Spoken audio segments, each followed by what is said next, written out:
Welcome to our fortune-focused channel. From cola wars to the battle between fast food chains, we take a look at some of the biggest business rivalries in recent history. Coke versus Pepsi. Competition, like love, can drive us insane. How else to explain Coke's botched attempt to tweak its famous formula and introduce New Coke, a sweeter variation on the classic billion-dollar recipe? During the cola wars of the 1980s, the Atlanta-based company was losing market share to rival Pepsi and feeling the pressure to reclaim consumers swayed by Pepsi's famous taste test experiments, TV advertisements in which blindfold consumers voted for Pepsi over Coke. The company apologized to the 400,000 customers who wrote letters of complaint and reintroduced its old formula as Coca-Cola Classic in stores. New Coke was a flop, but Pepsi sales briefly skyrocketed. However, Coke's response to the crisis teaches us a lesson on how to manage failed innovation. The company apologized to the 400,000 customers who wrote letters of complaint, reintroduced its old formula as Coca-Cola Classic, and gradually reduced the distribution of New Coke. By the time that much maligned new formula was finally phased out, consumers had all but forgotten about it. Today, the major soda brand's pecking order is remarkably stable, with Coca-Cola on top and Diet Coke and Pepsi vying for second place.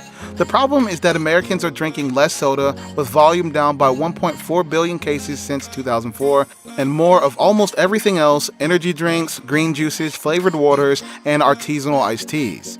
Coke has yet to replicate the brand magic that's sustained its sales for decades in these new categories. Pepsi, sensing an opportunity, has announced significant investments in healthier alternatives in its current portfolio of products, which is dominated by empty calories and crave-worthy sweet and savory flavors. The company that succeeds in satisfying our healthy concerns, as well as our taste buds, will profit handsomely. Marvel Comics versus DC Comics. In 1996, rival comic companies Marvel and DC Detective Comics released a joint series in which the characters from each publisher engaged in a series of duels. Aquaman uses a whale to defeat Namor, and Elektra sends Catwoman flying off a building. The intensity of each battle seems to drive the publishers further apart. But Marvel and DC had other plans. In the final story, characters from both universes band together to save the day, even merging identities as Batman and Wolverine became Dark Claw. From rivals to partners, the series concludes on a happy note.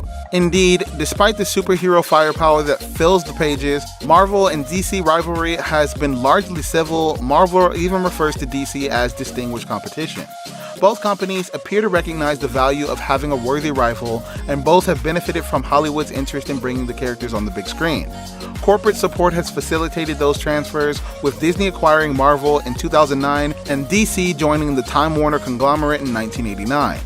Their fates are now inextricably linked to Hollywood, with DC anticipating the next Batman film starring Ben Affleck, and Marvel securing the rights to publish Star Wars titles in advance of the franchise's new film. Marvel was on the verge of bankruptcy in the 1990s. Today, it's on a roll with more films and revenues than its longtime rival. McDonald's versus Burger King. McDonald's and Burger King rivalry used to boil down to one thing: the hamburger. Which company's burger was the least expensive, tastes better, is more convenient? During the golden age of car culture and fast food, the menus of burger chains told a story of moves and counter-moves in the pursuit of consumer loyalty. McDonald's 15-cent hamburger was the first to appear. Then there was the Burger King's 37-cent Whopper, a bid to compete on quality rather than price. Soon after, McDonald's realized it needed its own massive burger and introduced the Big Mac. Recently, as consumers' preferences have shifted, the companies have been arguing about which restaurants' chicken nuggets contain higher quality meat. Indeed, the challenge confronting these two rivals used to be straightforward: whoever won the burger won the war.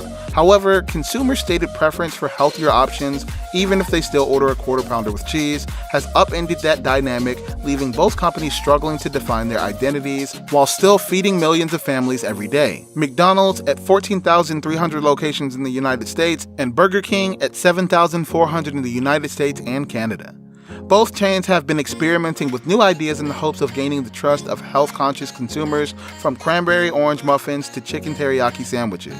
But the success of burger startups like Shake Shack begs the question: why aren't they staying true to their roots and figuring out how to make hamburgers even better? And with that being said, it's time to end our video. Do you know any other business rivalries? Let us know in the comment section below. Like this video and make sure to subscribe to the channel for more amazing videos like this, and we'll see you in the next video.